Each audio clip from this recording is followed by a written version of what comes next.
This is a video continuing with the analysis and improvisation for the Bach Prelude.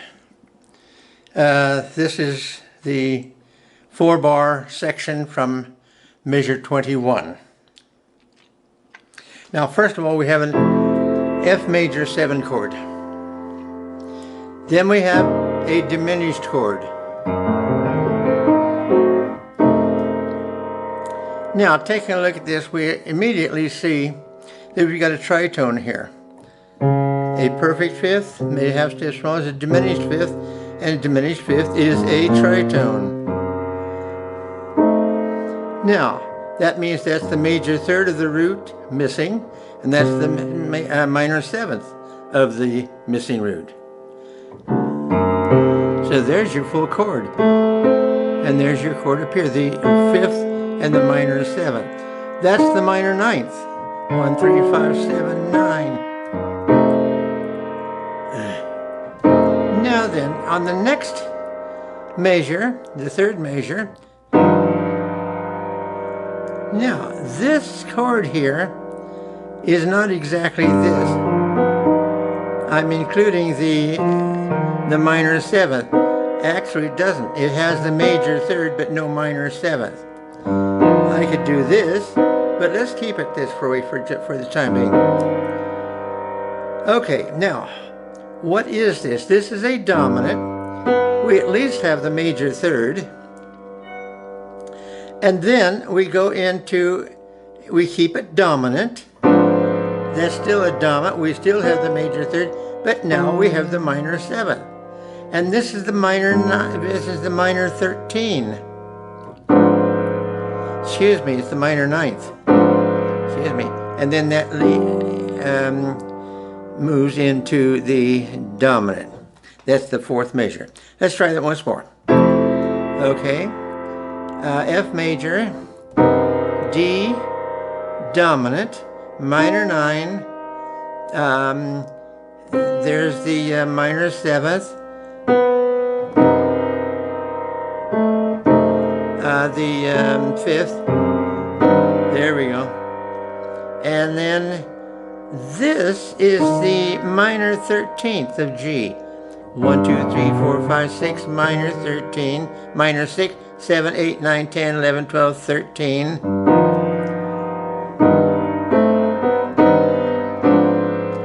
This is also a dominant. You've got the minor 7th and major 3rd, and you've got the 11th. 1, 2, 3, 4, 5, 6, 7, 8, 9, 10, 11.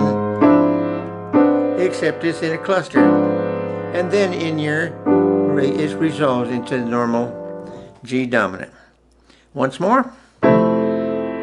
F major. D dominant. Missing root. Now you got the major third, no minor seventh yet. Now it's a dominant. Another dominant, with the minor ninth on the bottom, and then resolving it into the normal dominant with the major third and minor seventh. Now, the thing to observe about this is that this is the minor seventh of D minor. But when you change it to dominant, it becomes the minor 13th.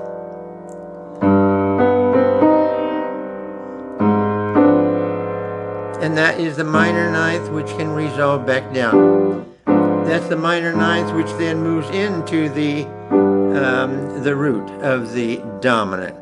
But that's a dominant minor ninth without the root, then move it into the root. The thing about this is that on a dominant chord, on a diminished seventh chord, you don't have a root. This is not root, third, fifth, seventh. No more than this is root, third, fifth, seventh, so on. None of them are the root. But what you can do is regard any one of these notes as the minor ninth. And if that is the minor ninth, then that is the root. So what did I just do? All I have to do is to lower that down a half a step. Now that's a complex chord. Root, minor seventh, minor ninth, third, minor 7th.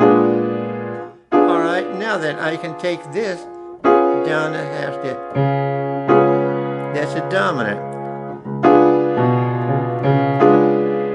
1, 3, 5, minor 7, and minor 9, 3rd, and the 5th. Now I can take this note and down and make it into an E dominant.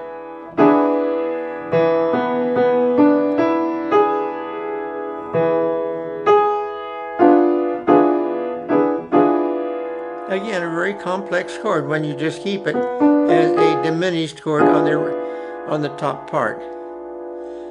Now then, bring down the top note to G. And you can see that that is a dominant just as much as that is. But this doesn't have a root yet. Not until you get to finish it. Interesting, eh? Now, you can use this as an introduction to a popular song.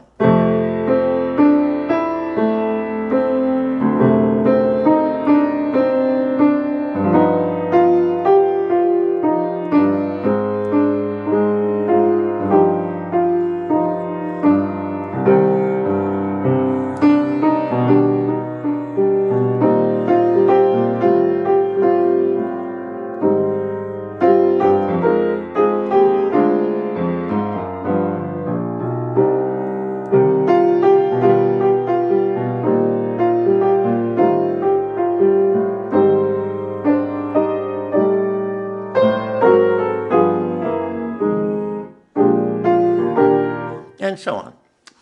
It can be an enormous amount of fun, and you can learn so much from Bach once you start improvising.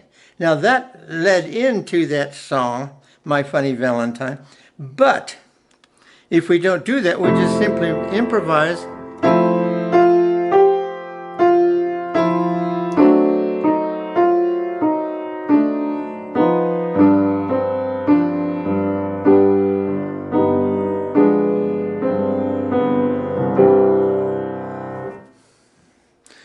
Well, that's improvising.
Up to you, anything you want to do, but change this to this.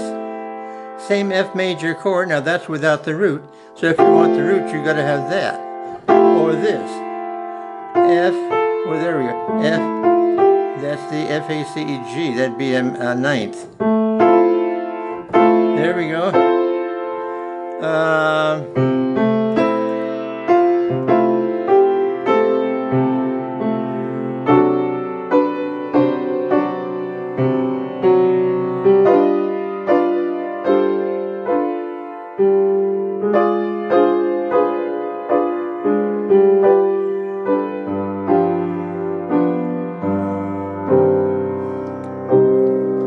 There's so many different ways, and right now I'm just improvising a little bit. Whether I like it or don't like it, I'm learning from it by doing this. Pretty soon you get into a particular thing that you improvise, and you do the same things, and that becomes the way you play the song, or the introduction. Now, that's the first time I've used the Bach to use as an introduction to the Valentine song. But it's possible. Anything is possible. I love that chord. The minor 13 chord. Then you can take that into the minor, which starts the song that we're talking about. Anyway, this is the wonderful thing about music, that you can do so much with it. Bach started the whole shebang. And how did he start? He started with his 48 preludes and fugues called the well-tempered clavier. What we mean by well-tempered is that fifths and fourths cannot be tuned perfectly, because if they are, well, if you go from a perfect fifth all the way up, perfect fifth to the same note that you started with, this will be a D up here. That's amazing. I mean, not the note D, but it'll be a C, but it'll be so sharp you can't, it's not usable. So he found out that you got to temper the fifths down a little bit. He didn't call them flat, he called them tempering, narrowing them. The fourths, the perfect fourths, increase them a little bit, widen them. Then by doing that, you get this tuning system. How he came across it, I have no idea. But he did, otherwise he wouldn't have been able to compose his 48 preludes and fugues in all major and minor keys. When intervals are tuned perfectly, you can only play on a keyboard up to a couple sharps or flats, major and minor. If you go beyond that, some of the intervals were so out of tune, they howled, as they used to say back in the Baroque time, before Bach. So he created music for keyboard and organ, so that we can actually play in all keys and have our fifths and our fourths slightly tempered just enough so that all keys may sound reasonably in tune. Nothing is perfect. Okay, so anyway, that's my spiel for today. Enjoy yourself, and we'll talk later.